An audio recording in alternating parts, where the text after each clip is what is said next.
Good evening and welcome to Gravitas. I'm Palki Sharma Upadhyay. Let's get started.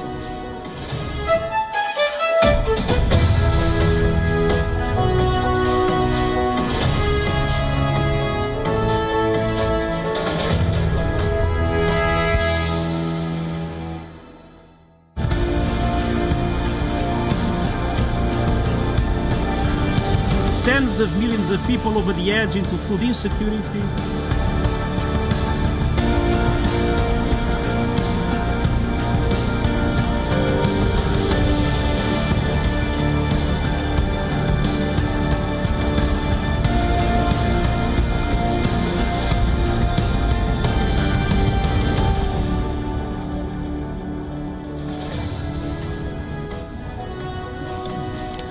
Our cover story tonight is technically not news. You all know about it already.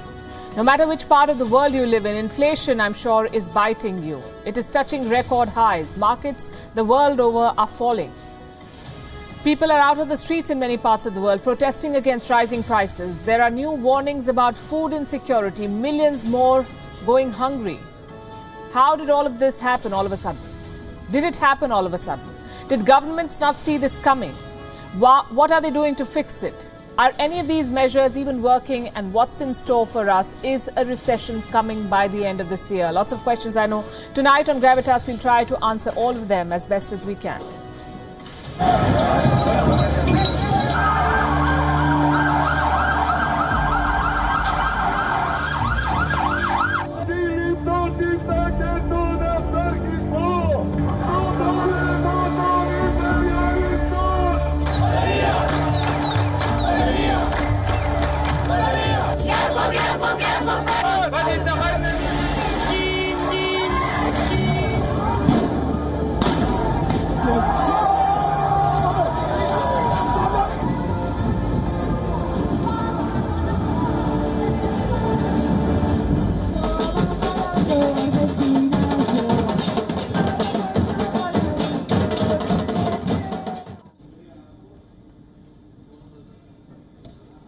Have you heard about Will Rogers? He was a legendary comedian in the 1920s and 30s. Around the time of the Great Depression, Rogers had a great one-liner about the economy. He said, "Invest in inflation. It is the only thing going up." Sad but true. Almost a century later, his jokes still make sense. Inflation is setting records everywhere. I'll begin with some numbers. American inflation is at 8.5%. That's a 40-year high. Canadian inflation is at 6.8%. That's a 31-year high. In Britain, inflation has topped 9%, the highest in 40 years. And here in India, wholesale inflation has reached 15.08%, the highest in 9 years. In other words, this is a global cost of living crisis. All over the world, prices are rising. In many countries, the people have started revolting. In Sri Lanka, in Peru, in Argentina, thousands of people are protesting against the rising prices. And when prices rise, stock markets fall. Now take a look at this table. Nasdaq was down 4.7% on Wednesday. FTSE was down 2.3%. India's Sensex closed 2.6% in the red. Nikkei was down 1.8%. Germany's DAX closed 1.8% down. This was the worst day for US stocks in 2 years. Did inflation cause this tumble? Chances are it did. Inflation basically leaves you with less money in hand. For example, assume that you used to pay $1 for a dozen eggs, $1 for 12 eggs. That was before inflation started to bite. Now you're paying $1.50 for the same number of eggs. So that's $0.50 more. Imagine this happening to all your expenditure for fuel, for groceries, for everything. You would be left with less money in your pocket. Or in this case, less money to invest. And without investors, stock markets will plunge. That's one reason. Reason number two is this. Stock prices depend on how companies perform. If inflation is higher, companies lose more money. They have to pay more for fuel, for raw materials, and all of this drains their profits. So stocks go down. Now, for those old enough to remember, these are ominous signs. A lot like 2008, oil prices are rising, stock markets are collapsing, inflation is hitting multi-decade highs. These are classic signs of a recession. The question is, how did we not see it coming? Some factors, in fact, were unpredictable. like Russia's war in Ukraine. Most did not see it coming. Or China's seemingly endless lockdown in Shanghai. But even before that, the signs were there. Let me show you some data from January 2022. It shows the year-on-year inflation. Crude oil prices were up 57%, phosphate up 104%, soybean 34%, wheat 29%, chicken meat 59%. Remember, this data is from January 2022. That's 1 month before Russia actually invaded. So higher inflation was already on the horizon. Russia's war only made it worse, which brings us to yet another question. If the war did not trigger inflation, what did? Our friend from 2020, the Wuhan virus pandemic. Time for a quick economics lesson. Inflation is all about demand and supply. If the demand is too high, prices will rise. And that's what's happening right now. During the pandemic, everyone held back on spending. Car sales came down, gadget sales plunged, consumer spending was falling every day. Take India, for example. India's consumer spending dropped 10.8% in 2020. In simpler words, people stopped buying stuff. Now, fast forward to 2022, economies are reopening. The Wuhan virus is almost behind us, so people are back to spending again. India's consumer spending has also recovered. In fact, it is higher than the 2019 levels. Now, usually this is good news for the economy. If people spend more, it means they're confident in the economy. Things are going well. But this time it's different because supply is not able to keep up. And there's a reason for that. Producers have made very little investments in the last couple of years. Their capacity remains the same. Their inventory has not really changed. So this tsunami of demand has overwhelmed them. And none of this was a surprise, by the way. The data was publicly available. The trend was predictable, yet governments were slow to act. Why? Because higher spending benefited them. It gave a positive outlook to the economy. Central banks, too, must take the blame for this. Their interest hikes came too late. And now they're compensating with back-to-back hikes. In other words, more shocks for the stock markets. The good news is that leaders are admitting the problem. They're acknowledging inflation. They're revising growth targets. The bad news is the world is at war. As long as this war drags on, the world economy will suffer. Two commodities are the worst hit, oil and wheat. Russia and Ukraine are the biggest exporters of wheat in the world. That supply has disappeared since March. And the result is this, a looming food crisis in the global south. We call it food insecurity. Before the pandemic, 135 million people were food insecure. Now that figure is 276 million. 276 million people are food insecure. More than 500,000 people are experiencing famines. If we don't act now, it could get worse. Tens of millions of people could descend into food insecurity. And to tackle this, UN Chief Antonio Guterres is calling for a united front. He's hoping to strike a deal to resume exports from Ukraine. I have been in intense contact on this issue at the senior leadership level with the Russian Federation, Ukraine, Turkey, the United States, the European Union, and several other key countries. I am hopeful, but there is still a long way to go. The complex security, economic and financial implications require goodwill on all sides for a package deal to be reached. For once, let's hope world leaders pull through, because this crisis affects the poorest of the poor. We've talked about complex numbers, complicated economics, but in the end, it really comes down to two things. Do you have food on your table, and how expensive is that food? For some societies, sustenance also comes from ideology. Let me share a quote with you. This is what it says. Pakistan is like Israel, an ideological state. Take out Judaism from Israel and it will fall like a house of cards.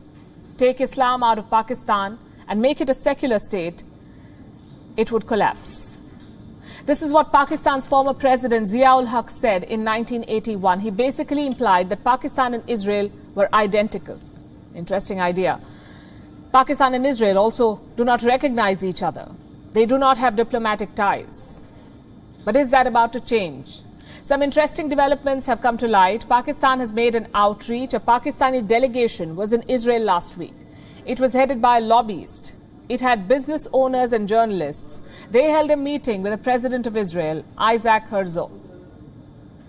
This meeting and this visit was sponsored by a pro-Israeli group, a group called Sharaka, or Partnership in Arabic. Now, this group was set up for the Abraham Accords, the ones that were signed in 2020. The group works to connect Israel with Gulf countries. And this is what they said about the Pakistani visit. I'm quoting, "The delegates spoke to the president about their efforts to develop a relationship with Israel and build peace in the Middle East." Well, that's a lot of effort to promote a relationship that does not even exist, at least on paper. One report says this outreach is going to continue and that another Pakistani delegation will visit Israel by the end of this year. This engagement has already sparked political controversy in Pakistan. Former Human Rights Minister, Pakistan has one, former Human Rights Minister Shireen Mazari has spoken out. She has highlighted the presence of a journalist with links to the Pakistani security establishment. The journalist is called Ahmed Qureshi. He was part of this delegation that went to Israel. And this is what Shireen Mazari said about him. I have that statement with me. "Shocking to see Ahmed Qureshi in Israel because he not only works for PTV, but is also closely linked to a state institution of sensitive nature. For over a year, he has been pushing a pro-Israeli agenda and targeted Imran Khan's independent foreign policy." This is a very serious issue and we need a formal answer from DGISPR. This is Shireen Mazari. She's talking about the Pakistani military here, DGISPR. And of course, we should take these with a pinch of salt, all of these claims. Shireen Mazari, after all, is a politician. Imran Khan and his party are trying every trick in the book to make the foreign conspiracy angle stick. That a foreign conspiracy was trying to topple his government. But Islamabad's outreach cannot be ignored. And it should be seen in the current context. Pakistan's economy is in a shambles, we know that. Just today, they announced a ban on all non-essential imports. This includes luxury items like cars, mobile phones, shoes, also basic goods like tissue paper and shampoos. A total of 21 items are banned. They cannot be imported in Pakistan anymore. You see, when you import items, any items, you pay in dollars. And that means spending your foreign reserves. Pakistan is trying to limit that, so it has banned these imports. The newly appointed foreign minister, Bilawal Bhutto Zardari, is also in New York. He met with US Secretary of State Antony Blinken. Earlier, the two leaders had spoken on the phone. Before Bilawal, the ISI Director General went to Washington, D.C., and he too held high-level meetings. So you join the dots and you see what's happening. Pakistan is attempting a reset with the US. It's also reaching out to West Asia, and the end game is clear. Pakistan needs money and a lot of it. They've also knocked on China's door. Pakistan has sought a $6 billion loan from China, another $6 billion. It's for a power project under the China-Pakistan Economic Corridor, or CPEC. But China has refused this loan. So Pakistan has been forced to look elsewhere, perhaps even Israel. The Abraham Accords have opened up economic opportunities. Israel now has diplomatic ties with the UAE, Bahrain, the Sudan and Morocco. Its trade with Arab nations increased by over 200% last year. The Accords promise to create 4 million jobs and $1 trillion worth of economic activity in a decade. And this economic opportunity is too tempting to pass up for Pakistan. But normalizing ties with Israel is a controversial topic. The public sentiment in Pakistan is said to be anti-Israel. Israel is accused of committing atrocities against Palestinians. The Abraham Accords, in fact, had triggered many protests in Pakistan. In 2021, there was a massive rally in Karachi. More than 1 million people marched on the streets. What were they protesting? Reports of a covert trip. Apparently, an aide of Imran Khan had traveled to Tel Aviv. There were claims that Pakistan could normalize ties with Israel. And all of this led to these protests. As things turned out, diplomatic ties were not established. Imran Khan's aide even issued a public denial. He said he'd never been to Israel. He never went there to normalize ties. But this engagement, this time, is public. The visit of a Pakistani delegation to Israel is public, with neither Pakistan nor Israel trying to hide it. Photographs of the delegation-level interactions have been released officially. They've been published by the Pakistani press. Perhaps Islamabad is testing the waters again, and they have a lot to gain. Can't say the same about Israel, though.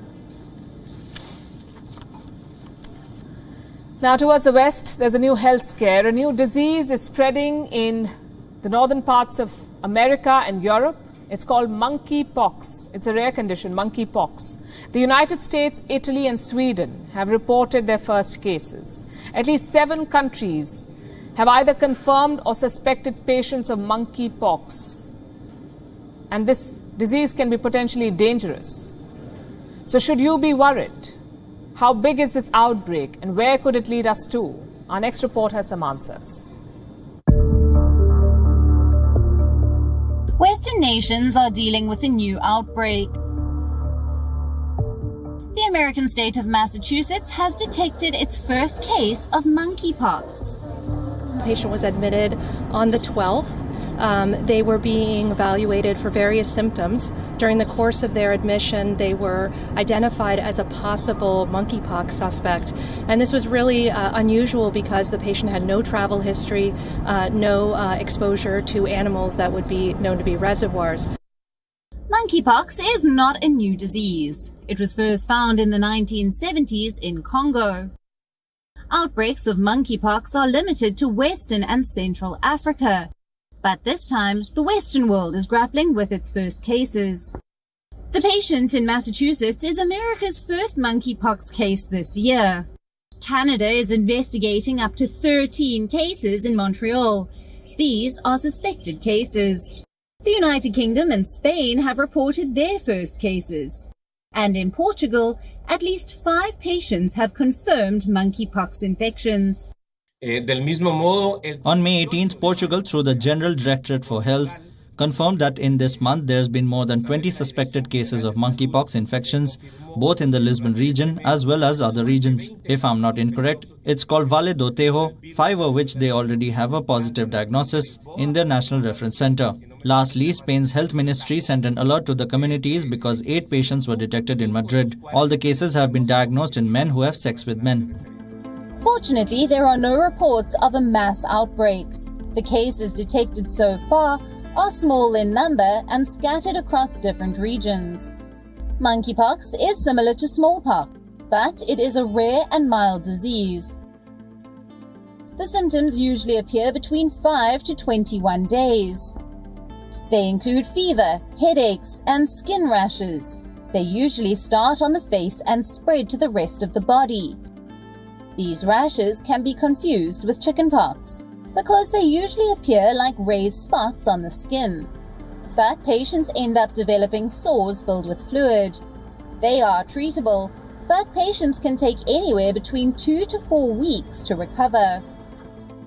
Monkeypox doesn't spread easily between people. Patients usually get it from an animal's bite. It is unusual to catch this disease from a human. But human-to-human transmission is possible. Doctors say the disease can be transmitted through body fluids, monkeypox sores, or through prolonged face-to-face contact with a patient. Experts have conducted studies in Central Africa, where outbreaks of monkeypox are frequent. Most of the patients recover within a few weeks, but on average, the disease kills 1 in 10 patients. There is no specific treatment for monkeypox. Patients are usually treated for their symptoms. They need to isolate in a specialist hospital until the duration of their treatment.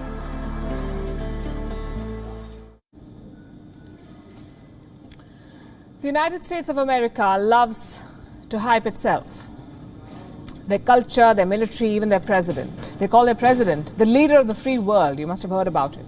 Apparently, the free world also includes robots. I'll explain. Joe Biden has 22.3 million followers on Twitter. I know it sounds impressive, 22.3 million, but turns out half of them are fake. That's right. A US software company ran an audit of Joe Biden's followers. 49.3% of them were declared fake. A couple of questions here. Number one, how do you fish out fake accounts? Do they audit every single follower? The answer is no. Only a sample of the latest followers are audited. These accounts will be checked for bot-like features like common profile pictures, long periods of inactivity, anything that indicates that the account is fake. That's what they're trying to spot. And based on this process, half of Biden's followers were found to be fake. Guess who loved this report? Elon Musk. Here's what he tweeted in response. Interesting. So that would be like 10 times more than 5%. That's classic Elon Musk for you, not wasting a moment to embarrass Joe Biden. But what about Elon Musk's own followers? He's got 94 million of them, 94 million followers. Are all of them real? The same company audited Elon Musk's followers too, and guess what they found? 53% of his followers are fake. So clearly this is a wider problem. By some estimates, 20% of Twitter's accounts are fake. That's 1 out of every 5 accounts, fake. And these fake accounts / bots could derail Twitter's takeover. You see, the company claims only 5% of its accounts are fake. The rest are all real human beings. Elon Musk disagrees. He wants proof that only 5% of the accounts are fake. Until then, he's put the deal on hold. But we're not concerned about the business. Tonight, we're focusing on the attitude. Why are bots so common on Twitter? How are they created? And why do powerful people use them? The first question is easy. Bots are a quick and cheap way to gain followers, to give the impression that you have a massive following. The alternative is hard. You must tweet every day. You must engage your followers. You must post interesting stuff. All of that takes time and effort. Bots, on the other hand, are instant. They're basically a software program with specified jobs, like following certain accounts, liking everything they tweet, retweeting everything they post, basically do everything a follower would, except that it's fake. There is no human being behind these accounts. Question number 2, how do you get bot followers? Well, you can find multiple applications on the market. They claim they're 100% genuine, that all the followers are real. Plus, it's cheap. You can get 100 followers for $2.5, 500 followers for $14.50, and so on. The rates will change depending on which app you use. Question number 3, why do leaders bother with bots? All over the world, politicians have inflated Twitter following. 30% of Barack Obama's followers are fake. 33% of Boris Johnson's are fake. Even in India, politicians have bots following them. The question is why? One reason is to claim popularity, not just domestic popularity, global popularity. Just think about it. In elections, only citizens of one country vote for you. On Twitter, there are no borders. A US citizen can follow the British Prime Minister. An Indian citizen can follow the German Chancellor. So the scope is infinite. The more followers you have, the more popular you seem. Basically, this is a constant dose of validation. At first glance, it does not make a difference. After all, Twitter following is not consequential. They're not votes. Having more followers does not make you more powerful. Having said that, not all bots are harmless. Some of them amplify conspiracy theories. Some propagate hate crime. So bot followers are more than just numbers. They do every politician's dirty work. So why doesn't Twitter just ban them? Because some bots are also useful. They give weather updates, for instance. They archive long Twitter threads. These are all services that the company thrives on. So Twitter does not ban bots per se. They ban specific uses of bots, like amplifying fake news or spreading hate. If a bot account does any of this, they will be banned, or so says Twitter. Have you heard celebrities complaining about their followers disappearing? That's not Twitter censoring them. That's a cleanup of bot accounts. Now, Elon Musk has promised to banish all bots from Twitter. He says only real humans will remain on the platform. We're going to have an option. But at this rate, real humans could be an endangered species on Twitter. And talking about real humans and their real problems, here is one that Joe Biden should worry about. The shortage of baby formula in the United States. It's becoming a serious issue, a national crisis. The US has only half of the supply it needs. The government will now hire planes to bring more baby formula from overseas. But even that won't solve the problem, not immediately at least. Parents are desperate to get baby formula for their children. And they're even falling for dangerous alternatives, like creating it themselves. Here's a report. America is facing an emergency. Parents are struggling to feed their babies. There's an alarming shortage of baby formula in the country. Mommy. I love you, Albert. In Seattle, this desperate family went out of town to hunt for some supplies. they still couldn't get the baby formula they needed. I thought I found some formula in Texas, in a border town, and so I just booked like a cheap red-eye without even a return ticket and went to Texas to pick up this formula and spent 2 days talking to her and trying to meet at places, and she never showed and eventually just blew me off.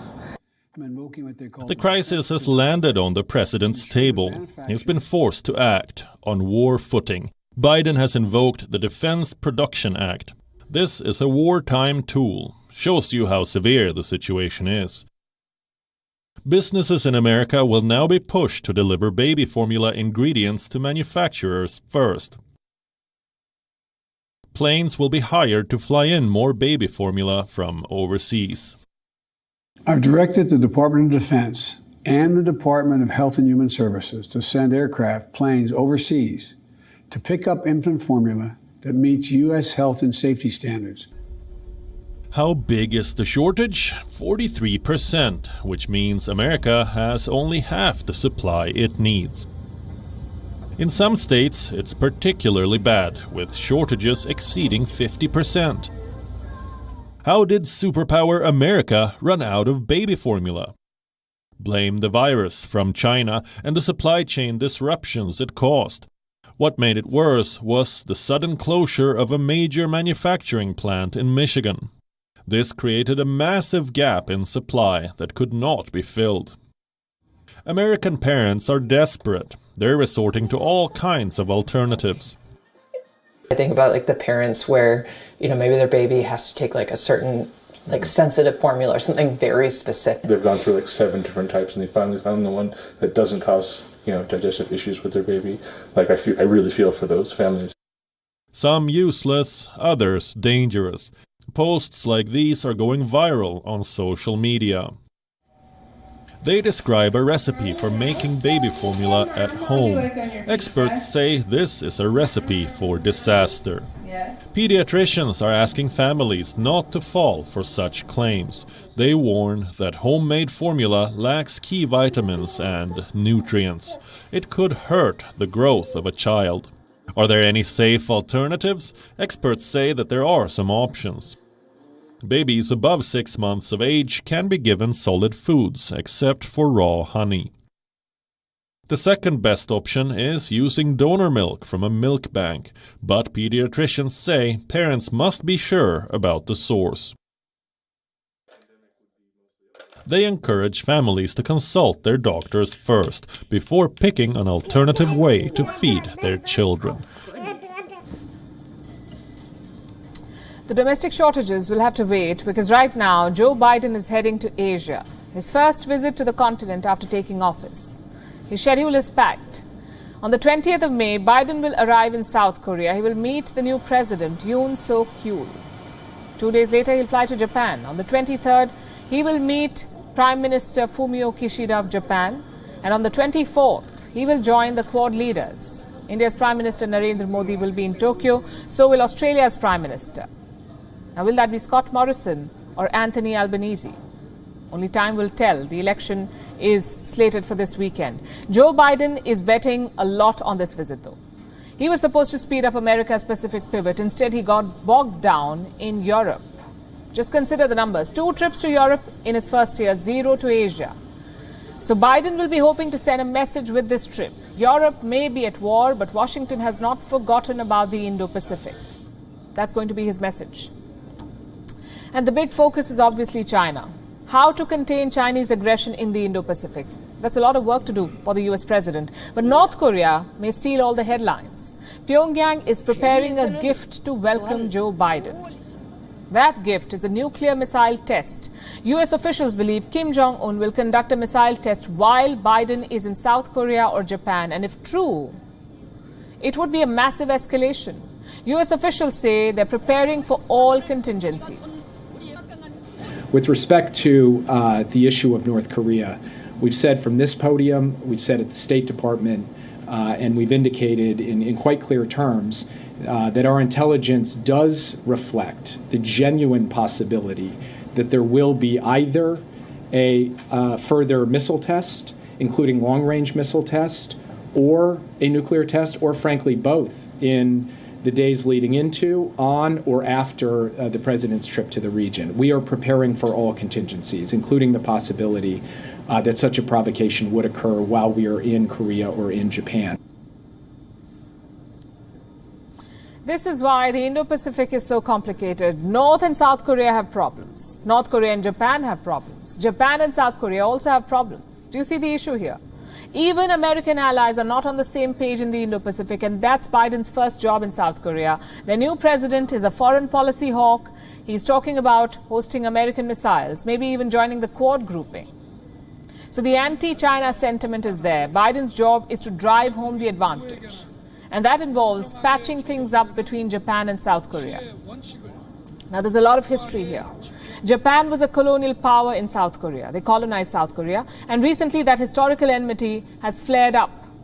In 2019, Japan removed South Korea from a list of preferred trading partners. And this rift does not benefit the alliance of democracies.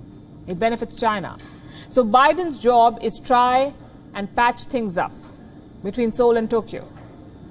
How will he do that? Perhaps with incentives. That brings us to one major objective of Joe Biden's trip, to sell his new Indo-Pacific project. It's called the Indo-Pacific Economic Forum, or the IPEF, sort of like America's answer to Belt and Road. The IPEF will cover 7 aspects: trade facilitation, supply chain resilience, digital economy, decarbonization, clean energy, infrastructure, and workers' standards. 7 points. Now, rumor is Biden wants India to play an active role in this forum. How will India respond? Reports say India is open to the supply chain initiative, but on issues like clean energy and decarbonization, there are differences. Biden will announce this forum in Japan. At least 6 nations are expected to join immediately: Australia, Japan, New Zealand, South Korea, the Philippines, and Singapore. They're already on board, or set to be. It's a good start. But Biden will need wider participation. He needs countries like India and Indonesia to join. And for that, he'll have to be flexible. Which brings us to Biden's last objective in Asia: set out America's leadership plan. The Indo-Pacific and Europe are vastly different in terms of culture, in terms of ambitions, in terms of strategy. America's 20th century game plan for Europe will not work in this region. Asian countries have already made that very clear. Just look at their response to Russia's war. India has refused to condemn it. So have the ASEAN member states, which means the US will have to play a different role in this region, more of a collaborator than an undisputed leader. But is Joe Biden up for it? Well, we'll find out in the next couple of days. Our next story is from India, the state of Assam to be precise. It is reeling under floods. Torrential rains have inundated most of the state. More than 500,000 people have been displaced. Over 46,000 hectares of crop area has been destroyed. The Met Department says the situation could get worse in the days ahead. What are state authorities doing about it? What kind of help is the centre providing? And why does Assam get flooded every year? Here's a report.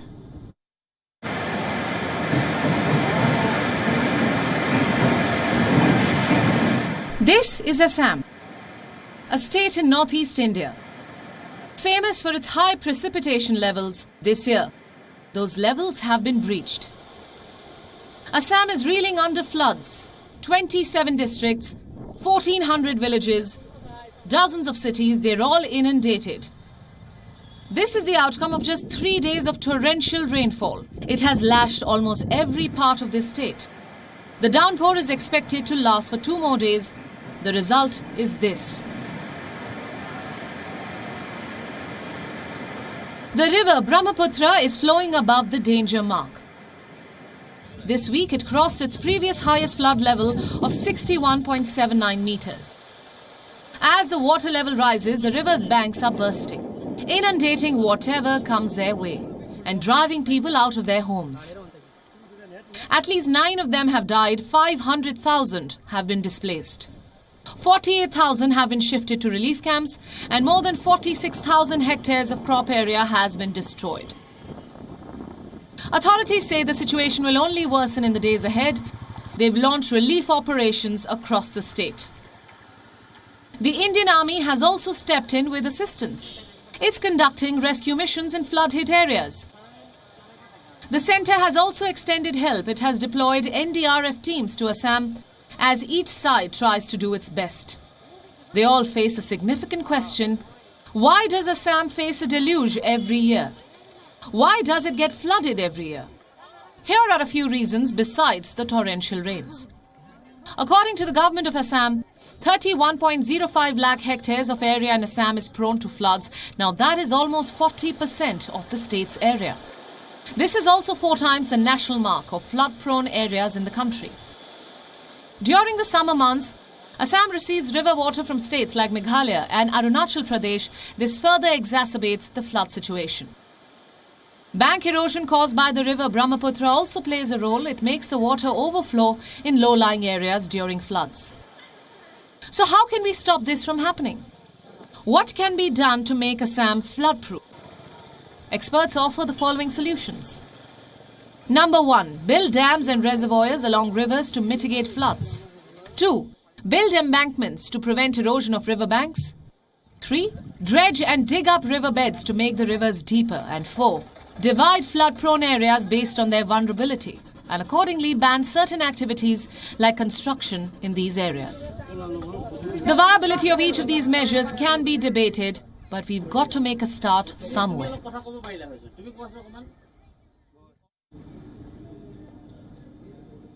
So inflation, food insecurity, shortage of baby formula, floods, as if the present is not grim enough. We also have scary prophecies for the future. Experts are predicting a public health disaster in the UK. Estimates say that by 2040, 71% of the people in the UK will be overweight. 71%. And this is not about looking different or being plus size, which is fine. It's about what this means for your health. If you're overweight, you'll be more vulnerable to diabetes or cancer, heart-related problems, or similar life-threatening diseases. Being overweight also reduces 2.7 years, in fact, from your life expectancy. Long story short, it's a health crisis. By 2040, 71% of the UK population will be overweight and hence more vulnerable to these diseases. 36% of the adults will be obese. We're talking about 21 million cases of obesity in a country of 70.4 million. Now, ideally, we should be discussing what the UK can do to prevent this. How should it be preventing this disaster, through awareness, education, promoting healthy food, etc. But I'll not get into this. That's because everyone, including the policymakers in the United Kingdom, know what is to be done. But the government of Prime Minister Boris Johnson is knowingly putting people at risk, it seems. Just last month, they made it mandatory for restaurant menus to carry calorie information. Britain's National Health Service, or NHS, has a section of its website dedicated to obesity. It talks about the cause of obesity, the treatment, the problems, a whole lot of things. This country takes pride in talking about obesity. The problem is that's where the campaign ends. What about addressing obesity? Not too long ago, the UK announced measures to tackle unhealthy lifestyle, like banning junk food ads on television before 9 p.m, banning buy one, get one deals on unhealthy food, banning prominent promotion of unhealthy food in supermarkets. This announcement was made last year. I remember covering the story on the show on Gravitas. I remember telling all of you how these were the world's strictest rules to tackle junk food. 1 year on, I can tell you, it's a flop. They were never planning to implement any of it. Some of these measures were supposed to come into effect in October, the rest in January this year. Now, all of them have been postponed by at least 1 year. In fact, some reports say these measures may be shelved for good. The obvious question is why? Why does Boris Johnson not want to give a healthy lifestyle to his people, or healthy lifestyle a chance? Because bans are not good for business, apparently. Let me show you some numbers. $745 million, that's how much food brands spend on TV and digital ads in the UK in 1 year. $745 million. Now, if the government bans junk food ads before 9 p.m, a lot of this money will be lost. Popular channels like Sky, Channel 4 or ITV stand to lose some $248 million in annual revenue. Many brands are already fighting the Prime Minister. Cereal brand Kellogg's has moved court. This is against one of the proposed junk food ad rules. So the story goes that Johnson has now convinced his ministers that bans would be bad for the economy. Well, we've got news. Obesity will be worse for the economy. In the UK, nearly 23,000 cases of cancer are attributed to obesity every year. Extra weight is a burden on productivity. It reduces a country's GDP by as much as 3.3%. Obesity also reduces educational outcome. Estimates say that in the next 30 years, the UK will be spending as much as 8.4% of its health budget to treat the consequences of being overweight. Currently, 60% of British women are overweight or obese. By 2040, the number will be 67%. 68% of British men are overweight or obese. By 2040, that figure will be 74%. All graphs point to a health disaster. What the UK needs now is for the government to invest in health. Here's another incentive. For each dollar spent on tackling obesity, a country stands to gain $5.6 in economic benefits. What the UK needs right now is for the government to shed its myopic goals, to focus on the country's long-term biological and economic health. For the moment, we'll look at what else is making news across the world. This is Gravitas Global Headlines. The Russian military says a total of 1,730 Ukrainian troops holed up at the giant steel plant in Mariupol have surrendered since Monday. Indonesia will lift its ban on palm oil exports next week, which will relieve pressure on the global vegetable oil market after prices spiked because of the suspension and the war in Ukraine. The Metropolitan Police has concluded the Partygate probe into Downing Street gatherings, issuing 126 fixed penalty notices. UK Prime Minister Boris Johnson not among those fined in the latest batch. More Shanghai residents were given the freedom to go out to shop for groceries for the first time in nearly 2 months, as authorities set out more concrete plans for exiting the citywide COVID-19 lockdown. A shooting near Philadelphia's Temple University left 5 people wounded, with 2 of them in a critical condition. As per officials, a suspect was caught with the help of university police. Members of the Venezuelan opposition took to the streets to protest against the decision of the US government to ease some economic sanctions against the ruling government.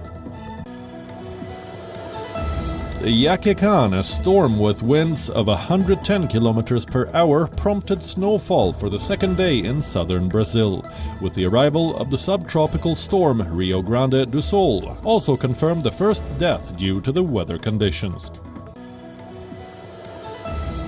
The World Meteorological Organization says that the world's oceans grew to their warmest and most acidic levels on record last year.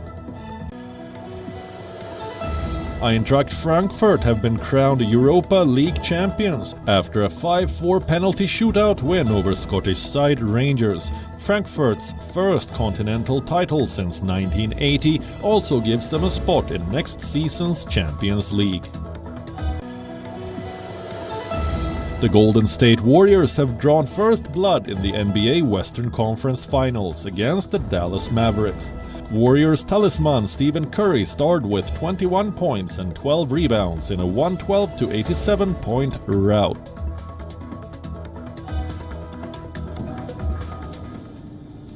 With that, it's a wrap. We're leaving you with Gravitas Images. Thanks for watching.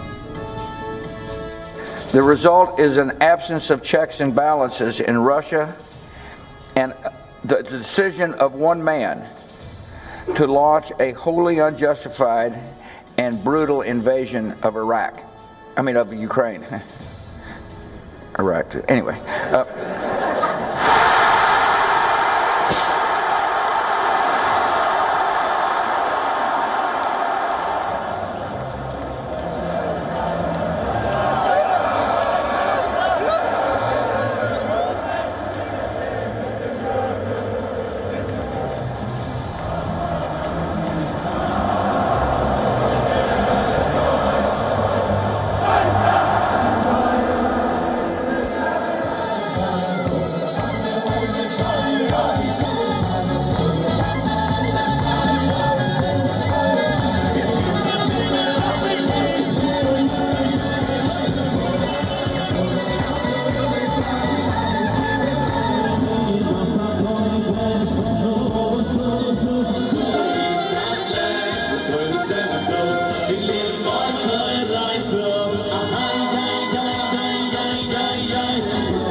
From our studios live in New York City, I'm Susan Tehrani, and this is WION World is One.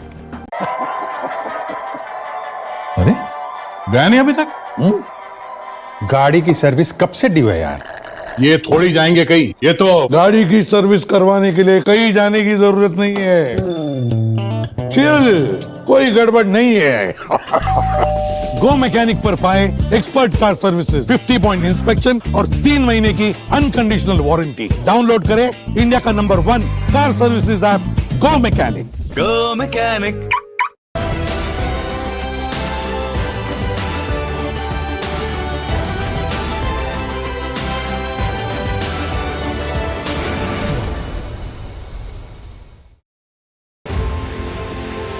It's code red for humanity.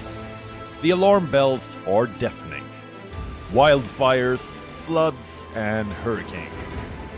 Extreme climate events warn of impending doom. Is the world heading towards a climate catastrophe? Watch WION's Climate Tracker weekdays at 12 p.m. GMT, 5:30 p.m. IST.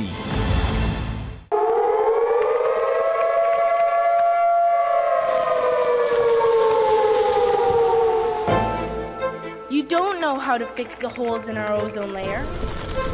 You don't know how to bring the salmon back up a dead stream. You don't know how to bring back an animal now extinct. And you can't bring back the forest that once grew where there is now a desert. You have ignored us in the past and you will ignore us again. We have run out of excuses and we are running out of time. Show us your faithfulness. Show us your trustworthiness. Show us your honesty. Prove us wrong. We desperately need you to prove us wrong. God help us all